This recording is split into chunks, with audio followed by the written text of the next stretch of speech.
Xin chào các bạn, đây là Paul when I speak. Did you guess that I am currently strolling the beaches of Da Nang? You guessed right. I'm very excited to kickstart my exploration into culture and language here at the beautiful beaches of Da Nang. And more importantly, super excited to introduce to you a very important and foundational figure in my life to help me uncover the story of my life.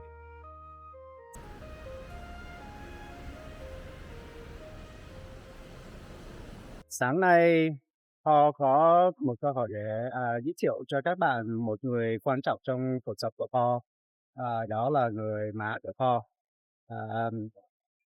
Má nói hello. Hello, xin chào. Cho má nói má tên gì? Mình là tên Quỳnh Thị Kim Cúc. Và má quê hương ở đâu? Quê hương từ ở Đà Nẵng, quận Sơn Trà, Đà Nẵng, Việt Nam.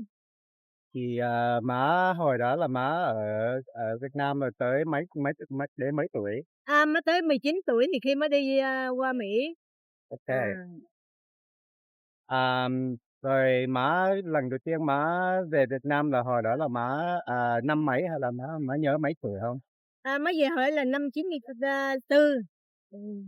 Là năm 94 là đầu tiên hồi má đi qua Mỹ rồi tới năm 94 mới về Việt Nam đầu tiên. Đúng rồi. Cái đó là có nghĩ là cái chuyến đó là rất đặc biệt cho bác phải không? Dạ, đặc biệt đầu tiên về quê hương, về thăm quê hương. Quê hương hồi đó là còn ai? Quê hương hồi đó là còn ba còn mẹ. Gia đình đi cũng 4 anh em qua Mỹ. Rồi sau mười mấy năm rồi mới về lại Việt Nam thăm gia đình.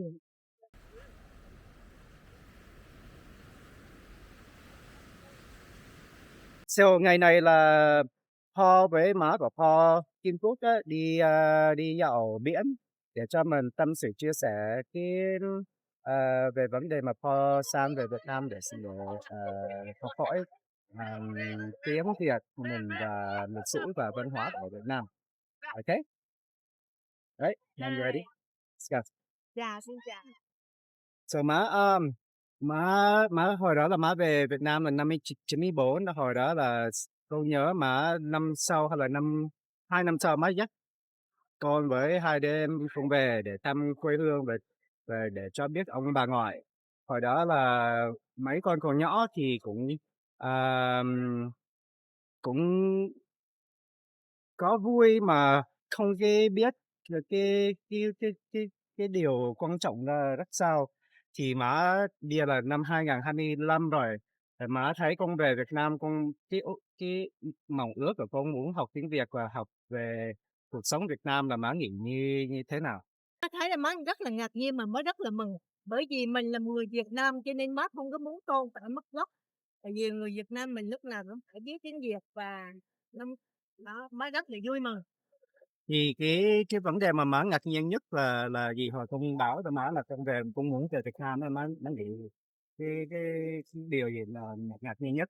Má ngạc nhiên là khi con nói về Việt Nam để con cải thiện đi học mà bên này 6 tháng thì má thấy rất là vui mừng. Và má không tưởng tượng được con ở sống ở Mỹ mà con biết được cái nguồn gốc của Việt Nam và con muốn về để học hỏi thêm là má rất vui mừng. Ok, con cũng về thấy cũng vui mừng tại vì thấy cái cuộc sống Việt Nam và thấy cậu mà với mấy đứa em là cái cuộc sống cũng vui hạnh phúc. Mình ở bên Mỹ là mình thường thường mình nghĩ về Việt Nam là nước là dơ hay là bẩn hay là không có sự nhiệt mà con về con thấy trước mới được tuần đầu tiên là con thấy khác cái stereotype là không đúng. Thì cái này là con rất vui mừng để cho có cơ hội để cho học hiểu thêm. Má thấy con về đây sống ở Việt Nam trong vòng mấy tháng là con hỏi má là má có lo lắng gì cho con không? Dạ, tại vì lần đầu tiên con về Việt Nam thì con mới lo lắng nhất là cái môi trường, cuộc sống tại vì ở bên Mỹ và bên Việt Nam hay khác nhau. Thì mất rất là lo lắng cái phần đó thôi. Đó. Thì má hy vọng rằng con về đây và mọi sự cũng được tốt đẹp hết. Cái môi trường là ý nghĩa gì? Cái môi trường là giống như là cái cuộc vệ sinh đồ cũng giống như bên Mỹ nó khác với bên này. Giống như customs á hả? Custom nó khác nhau. Cho nên mới lo lắng cái phần đó. Nhưng mà Okay. bây giờ Việt Nam mình cũng rất là văn minh và rất là sạch sẽ và rất là tốt đẹp.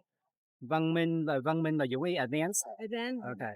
Văn minh là dấu ý nó, thay đổi thay đổi cho thời gian bây giờ đó. thay Okay. đổi và những cái gì mà nó tiến triển nhiều hơn. Okay. Okay. Thì cái tại vì cái thời gian đấy, Môi trường môi trường của Việt Nam bây giờ là cũng, tiến triển tiến triển lên thì người má cũng không cần lo mấy, phải không? đúng rồi. Thì nếu như vậy thì không khỏi cần lo nữa. Nhưng mà về đây cũng là có cậu, có mợ, có mấy em ở đây cũng là quan tâm và cũng chu đáo về vấn đề ăn uống, về vấn đề lo lắng cho cháu thì đó là má cũng rất là mừng, Hứm. má cũng yên tâm phần đó. Thì nếu má chỉ cần có gì để cho má yên tâm được không? Tại vì hồi con nghĩ rằng bên Mỹ á, cái đồng phục của Mỹ là hồi học tới, ra trường 12 lớp 12 á, thì mình cũng không còn ở nhà nữa. Thì đó là hồi con biết sống rời khỏi nhà của má bao lâu rồi thì má còn, ờ, Không tự lập tự à lo thì há, má cũng đỡ phần đó. Nhưng mà bây giờ má cũng vẫn lo bởi vì, ở bên Mỹ thì nó khác, mà ở Việt Nam nó khác. Nhưng mà bây giờ con về đây thì má về với con thì má thấy rất là yên tâm là cũng còn cái gia đình của cậu mợ và mấy đứa em cũng quan tâm thì phần đó má cũng được, yên tâm phần nào. OK. Mà về đấy rồi má thấy, má nghĩ má excited, how do you say excited? Excited thì vui mừng. Vui mừng nhất cho con, là điều gì? Điều gì nhất là con về đây là con biết được cái ngọn nguồn của ông bà tổ tiên của mình và con biết là mình là người Việt Nam, là con về đây để con học hỏi thêm, là biết tiếng Việt thêm thì mới rất mừng, mới rất vui mừng cái phần đó. Tại vì những đứa trẻ mà ở bên Mỹ nó hiếm lắm, hiếm mà có đứa nào mà muốn về đây để học hỏi lắm. Nhưng mà con thấy má thấy con như vậy là má rất là mừng và rất là vui. Nhưng mà con cũng phải là cẩn thận về sức khỏe và vấn đề ở đây về môi trường thì má phần lo cái đó thôi.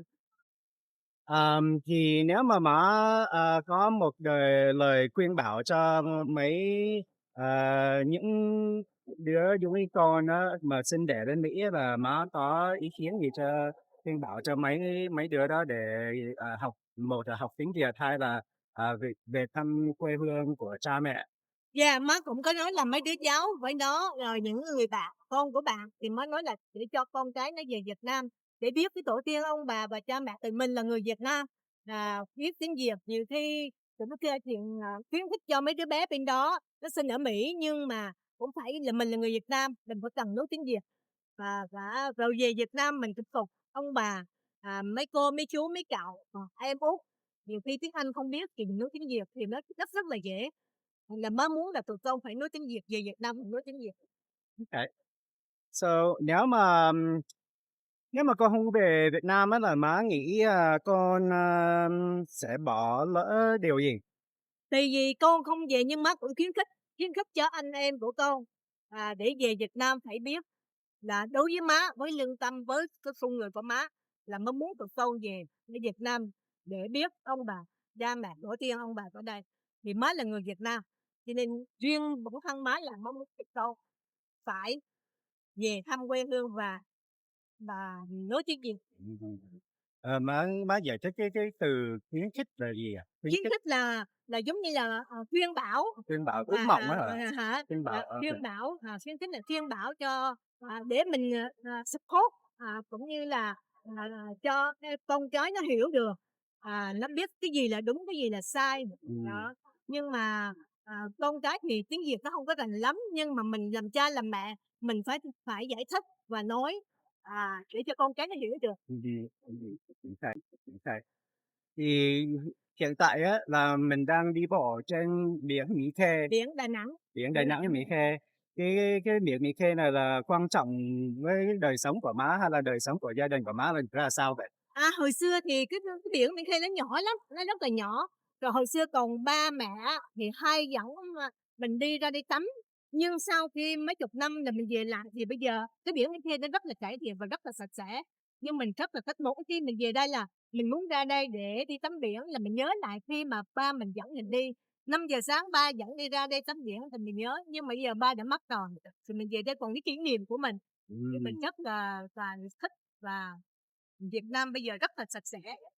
Và bây giờ con thấy là, người người ta ra biển là 4:30 sáng, 5 giờ sáng, hồi đó là ông ngoại cái dắt má ra mấy giờ ạ? Ông nội hồi xưa là 5 giờ sáng là ông nội dắt đi, Wow! cái mà "Ba ơi, sớm quá con không dậy sớm." Nhưng mà, rồi cũng quen, rồi ba chở đi ra, rồi tắm rồi ba đào đất để cho mình nằm lên trên cái đất đó, ba lồi một cái đầu thôi.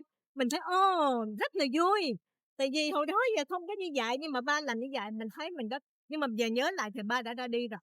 Khi mình về đây thì con về mình cũng rủ con đi, con 5 giờ sáng đi ra tập chuyện với má, mình rất là thực trẻ và rất là khỏe mạnh luôn. Đó, hồi đó con nhớ ông ngoại ra hồi ra biển là ông ngoại đào là ông ngoại chôn ở trong cái biển để mà hồi đó ông ngoại là nói cái đó là tốt cho sức khỏe, Đúng phải hay rồi, là ông ngoại chỉ, joking, how do you say joking? cho khi nào tôi giỡn đùa. Giỡn đùa. Hông, cái đó là đúng. Ông nội nói là đào cái hột để nằm lại, nhiều khi mình có đau nhức thì cái đất đó nó làm cho mình đỡ đau nhức. Cái đó là đúng, ông nội nói là đúng. Cho nên lần đầu tiên mình thấy mình ngạc nhiên, cái đó trông ghê quá, dơ quá, nhưng mà thật sự hông phải, nhưng mà sau này mình thích, mình rất là thích luôn. Mình rất là thích. Nhưng bây giờ mình ra mình cũng vẫn đào hột, mình cũng ngâm chân tay gì đó, mình nhớ là cái kỷ niệm của ông nội, rồi là ba của mình. Thế hồi đó bà ngoại, cái ra, tắm biển hay là Có. bà ngoại ở nhà? Có bà ngồi đi luôn, ông ngồi chở bà ngồi với má đi luôn. Mà hồi đó thì má có nhiều, anh chị đúng rồi, anh với em, sao ông ngoại chỉ chở má với bà ngoại đi thôi? Tại vì hồi xưa á, ở Việt Nam là ông nội thương má nhiều hơn. Má đi đâu uống cà phê cũng chở má đi, cái gì cũng má hết, cái gì cũng "Cút đi với ba với mẹ." Đó, là ông nội thương, thương rất là thương má nhiều. Thì má Nhiều khi nghĩ ông ngoại là cưng má nhiều nhất hả? cưng má trong gia đình 9 người con mà ông nội cưng má nhiều nhất luôn, đi đâu cũng cút hết trơn. Đó, tới bây giờ mới nhớ lại cái cảnh đó thì mới rất là ờ. Cái routine là trang phục là một cái À, Tất nhiên là daily routine. cái gì mến thương. Cũng như ông nội hồi xưa là, không biết sao mà ông nội thương má từ đó No, ông no, no, routine giống như, cái mình làm, everyday cái mình, giống như mình dậy là cái mình đi tắm biển rồi mình về mình tắm rồi mình đi làm cái sau đó rồi, là cái đó cái, gọi là, cái gì? Cái routine, cái chuyện routine tất là nhiên là cái đó bớt rồi.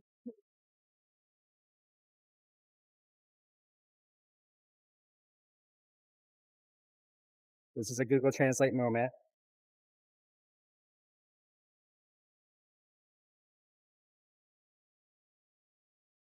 Lịch trình, Cái lịch trình, cái lịch trình á cái lịch trình mỗi sáng, ô cái lịch trình mỗi sáng á là ông ngoại dắt ra biển tắm xong rồi cái sau đó má làm gì? Xong đó tắm xong rồi về ông ngồi á, tắm rửa rồi cái đi ăn, ông ngồi chở đi ăn, đi ăn xong uống cà phê, Ừm, rồi ngồi chuyện trò, rồi xong về cái, ăn cơm trưa. không đi làm à? Hông, không đi làm, ăn trưa. Sao không đi làm? Hồi đó, nói về vấn đề hồi xưa mới qua Mỹ rồi mới về lại. Ô Hầu như là kê. hồi xưa mới qua Mỹ mới về lại, chứ còn hồi No, xưa con nói hồi xưa hồi má còn nhỏ, má còn còn ở nhỏ đây á. là buổi sáng là ông ngồi hai chở mới đi cái xe Honda bỏ mới lên trước á, Hứm, ngồi trước rồi bà ngồi ngồi sau, rồi chở đi, ăn bún, rồi đi uống cà phê, rồi xong mới về, về cái má đi làm. Mà hồi xưa má làm là cũng như nhẹ nhàng thôi, làm theo nhẹ nhàng thôi, chứ ô hông có kê, làm ô kê. Rồi thì hồi đó là về là bà ngoại làm cái gì? Bà ngoại hồi xưa á là, về cũng lớn tuổi rồi, bà ngoại cũng như mở cái quán để bán đồ, tạp hóa nhỏ nhỏ trong gia đình thôi. Ừm, Hồi ông ngoại cũng lớn tuổi rồi chứ hông có làm gì hết. hồi đó đâu phải lớn tuổi đâu, hồi đó là, 50-70 đâu lớn tuổi đâu. Thì cũng cũng, hồi xưa ông nội còn đi làm, làm cho, ờm, văn phòng đại khái vậy đó, Ô kê, hả? ô kê. Hồi đó ông nội làm văn phòng. Thì cái má kể chuyện, cái, cái biển này quan trọng cho cuộc sống của má là hồi nhỏ là có memory của ông bà ngoại, và hồi má về thăm quê hương là má, ngày nào cũng ra biển để ờ, cho mình tập thể thao, bơi, cho mạnh sức khỏe và cho cái một lòng nhớ để cho ông bà, phải hông? đúng rồi, Ô kê. là cái kỷ niệm của má với biển ở Đà Nẵng này rất là kỷ niệm với má nhiều, với ông Ngọt và Ngọt. Mà hồi đó là ở biển là có người ta đi câu cá này nọ phải, chăm sóc cho gia đình nữa hay là cái này biển cho họ tắm với tập thể thao thôi? Cái biển này hồi xưa không có tập thể thao như vậy, Ô kê. là phía dưới ở dưới đó là hồi xưa đây người ta đi cá, cá tôm Ừm, ở dưới đó. Nhưng bây giờ chị về đây là bây giờ cái biển là dành riêng cho những người du lịch rồi đi tắm biển lắm đồ, là mới thấy cải thiện rất là sạch sẽ và thấy là rất là rộng rãi luôn. ô kê.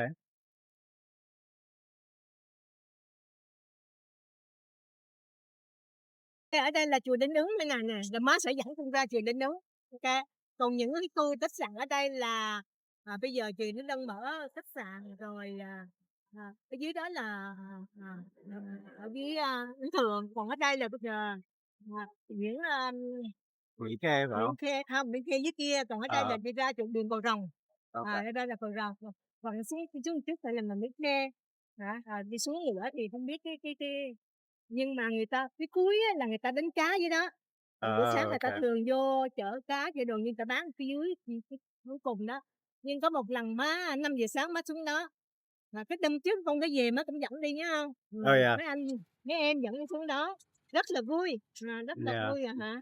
Hồi, đi câu cá mà, sớm, hồi đó là mình tới 4:30 là có cá có mặt trên biển rồi, phải hông? Nhưng mà người ta đi ban đêm, đi Ban ban đêm, ô đêm kê. đi cả đêm rồi sau là 4 giờ sáng là ta vô, nó vô để người ta bán á, Ô kê. cho nên mình ra đó thấy vui lắm, rất là vui. Nhưng một ngày đó rồi má nói mấy em chở để đi ra coi thăm lại, Hồi đó là cá tươi với mực tươi với cua tươi. đúng rồi, những cái gì cũng tươi hết, là Ừm. người ta đi cả đêm đó, người ta đem vô bán. Thì mình đi ra đó mình thấy những cái gì mình thích tươi thì mình mua, mình cảm thấy cái gì mình thích ăn mình mua. Còn đây con thấy, hồi lần đầu tiên mình về là giống như là năm 1996 phải hông? Chín sáu đúng Là rồi, hồi đó là không có khách sạn như hồi con nhớ là có một khách sạn 5 sao Furama, đúng dưới rồi. đó bây giờ thấy nhiều, khách sạn đầy đủ ở nước ngoài với nước I guess Vietnam as well. Dạ. Bây giờ thì cái biển Bến Tre này là toàn là cái nhà nhà nhà tà lầu, Ừm, rồi người ta để đi dân du lịch đi tới đó. Bây giờ rất là cải thiện rất là nhanh và rất là quá đẹp luôn, tuyệt vời. Nhưng bây giờ trừ hình như là hầu hết là bên Mỹ, những người lớn tuổi ai cũng muốn về Việt Nam để, yeah, sinh sống. Nhưng mà hồi xưa là má nghĩ thôi, má hông muốn về đâu. Nhưng mà à, bây giờ tự nhiên bây giờ mới thấy về cuộc sống Việt Nam thấy nó thoải rất là mái. thoải mái, và nó sạch sẽ, cái môi trường rất là sạch sẽ, là má cũng tương lai má cũng thích về Việt Nam, vài ba tháng, nửa năm gì đó, Hứm. rồi, má hưởng thụ bên này. Mấy Đó, cái chữ retire tiếng Việt retire, là chữ gì à? retire là cũng như là dưỡng già, Dưỡng già, à. về hưu phải hông? Về hưu đó, Ô kê, về hưu đó, retire, thế về Rồi hưu rồi lớn tuổi rồi về bây giờ người ta nói là dưỡng già đó thôi, về dưỡng hưu đó, già, ô kê. Về đây thì cuộc sống thấy cũng nhàn, tại vì mình biết được tiếng, mình không cần nghĩ là nói tiếng Anh, tiếng Mỹ, với, mình muốn ăn gì thì cũng có nấy, một là mình ra nhà hàng ăn, hai là mình nấu, hay là mình cũng kêu Grab đi ship tới, phải hông? đúng Cũng rồi, dễ thôi. nó dễ hơn. Nhưng mà phần đông về đây là thích ăn đồ tươi, À, đồ tươi là, ví dụ như mình muốn á thì ở nhà có chậu, biết quen, biết nhiều, thì cậu cần gọi điện thoại đã OK, đến cái đó là người ta đem tới nhà cho mình, đó, đồ tươi với đồ tươi biển đồ tươi hay biển. là mì hay là cái gì cũng tươi hết à? Hông, cái gì cũng tươi, đồ biển là nói chung đồ biển đồ tươi, còn rau cải là những người trong quê, rồi cũng có người quen, rồi người ta mình muốn cái gì là người ta gửi cho mình, người ta, gửi lên cho mình, đó là thích cái đó. Thì cũng tương lai rồi cũng muốn ước mong về sống ở Việt Nam trong 1 năm rồi về mấy tháng rồi về lại Mỹ sống mấy tháng phải hông? Đúng rồi, sau này má mà retire rồi đó, Ừm, là má cũng retire rồi, cũng như dưỡng già đó, là má muốn về năm cải thiện mấy tháng, sống mấy tháng rồi qua Mỹ mấy tháng, để cho nó thoải mái. Rồi bên Mỹ rất là cực, oh yeah, bên Mỹ quá là cực, đi làm từ sáng tới chiều, không có thời gian, mà về đây cảm thấy rằng đầu óc mình không có lo gì hết, đầu óc giống như là một cái ly nước trắng vậy đó. oh, wow, Nó không có một phải suy nghĩ gì hết, rất là thoải mái, muốn ngủ dài 5 giờ sáng đi ra biển rồi, để làm con người mình relax, à, không Feel có good, stress. không có bị stress hả? Stress là tiếng Việt là Là coi như bị áp lực á, áp lực. Okay, áp lực, áp lực. nhưng mà thấy rất là vui. Okay. All right. So mình đến đây thì mình cũng là chấm dứt chia sẻ với má của Paul. Thì cũng muốn cảm ơn má để cho con cơ hội để về để tìm hiểu biết không phải là cái về quê hương của mình mà và cũng như cái cuộc sống hồi trước của má với cái ý mộng ước mộng của má bây giờ. Má rất là vui mừng, khi con, tâm nguyện con muốn về đây thì má rất là mừng và cũng như chúc mừng con, mọi sự tâm nguyện của con được những ý muốn của con, má rất là happy. Cảm ơn má. Cảm ơn, thank you, bye Bye. bye. The sea has always been the heart of the Nung, a rhythm that shapes the lives of everyone who calls this place home. For generations, these beaches have been more than just sand and waves. They've been livelihood, memory, and refuge. Fishermen once sailed from these shores before dawn. Families gathered here at sunset, and stories, like my mother's, were written in the tides. Standing here with her, I'm reminded that the sea doesn't just connect land to land, it connects past to present, and one generation to the next. Every wave feels like a whisper from those who came before us, and a promise to those still finding their way home. For you, Ma, thank you for showing me where our story began. Every step beside you brings me closer to home. And for those who came before us, Ông Ngoại and Bà Ngoại, your love still carries us forward, like the tide that always returns to shore.